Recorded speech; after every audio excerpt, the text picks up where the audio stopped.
Hello everyone, and welcome back to another session of Dark Souls 2 PvP and another weapon showcase.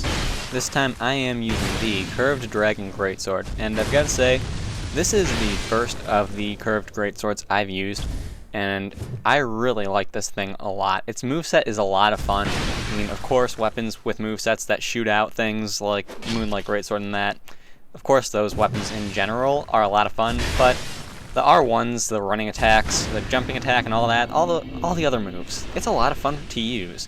I don't know what it is about it, but I really enjoyed using this weapon a lot. Now, getting started with the weapon itself, it requires 30 strength and 18 dexterity in order to wield. It has a B scaling in strength and an S in dexterity, so that's pretty high. Those are very good scalings, and its physical base damage is 400 right there, jumped right into that Forbidden Sun. Just straight into it. The attack rating on this weapon with a Ring of Blades +2, for me, is 626. So without it, that's a 576. And either way, I wouldn't want to be hit by any of that. That's just, no thank you. The counter strength of the weapon is 110. The poise damage is 45 per hit, and the weight is 18 units. Now, in the last video on the Iron King Hammer, I mentioned that it seemed like weapons with special R2s had a limit of how many you can use before the weapon breaks. And of course they have a limit. But what I meant is that it seemed like they had a set number that they all seemed to share, being 6 R2s before the weapon breaks. In the case of this weapon, you can actually use 12 before the weapon breaks, and if you wear a bracing knuckle ring, that will double it, so you can use 24. So you really can spam the R2s a lot with this thing. Speaking of those R2s, I would have to say that that would be the biggest pro of the weapon. Now, the reason being is because when you're using its R2 attacks, there is something cool that goes on with them. They sort of spread out. The wind that it shoots spreads out in like a cone shape. So if your opponent is backing off, then pretty much no matter where they go, if they're in line with you at all, they're going to get hit by it. Unless they have really good timing with their roll, which someone later in this video actually did have incredible good timing. Incredible good timing? Wow. Yeah, words. They had incredible timing with their roll and were able to dodge it very well. So that's a thing.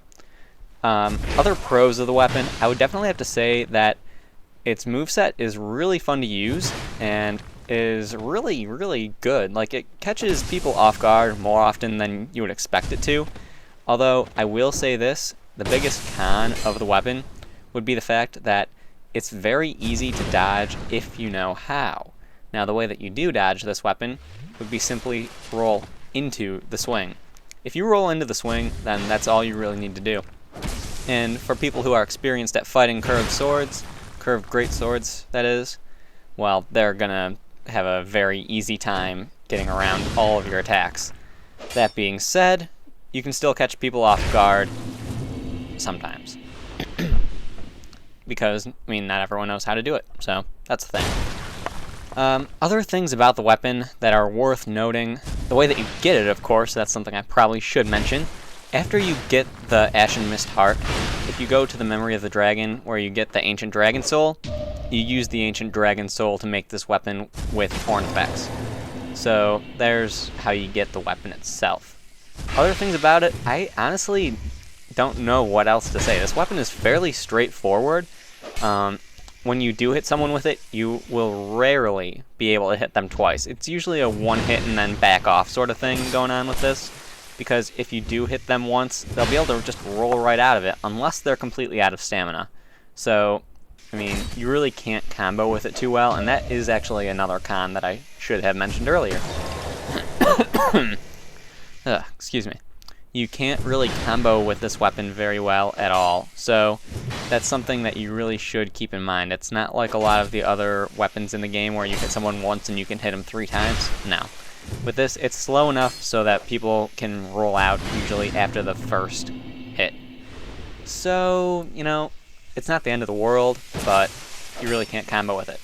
That being said, its attacks do so much damage as it is, you really don't need to combo with it.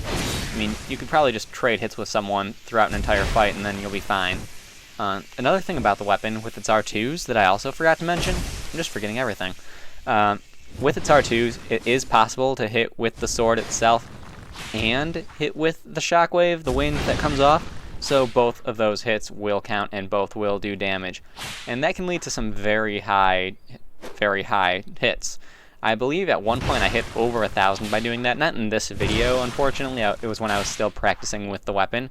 In this video, I think the highest I hit with it was a 900 something. I don't remember exactly. Sorry. Right there, that was a surprising little combo I got right there.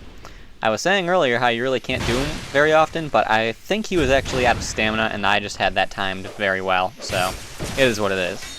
But anyway, this is the last fight. Sorry if I was a little bit rambly this time. I don't know. I'm not fully awake yet, maybe. I don't know. But anyway, last fight. Hope you guys enjoyed the video. Hope you found it helpful in one way or another. Please like, subscribe, and all that good stuff. And I will see you guys next time.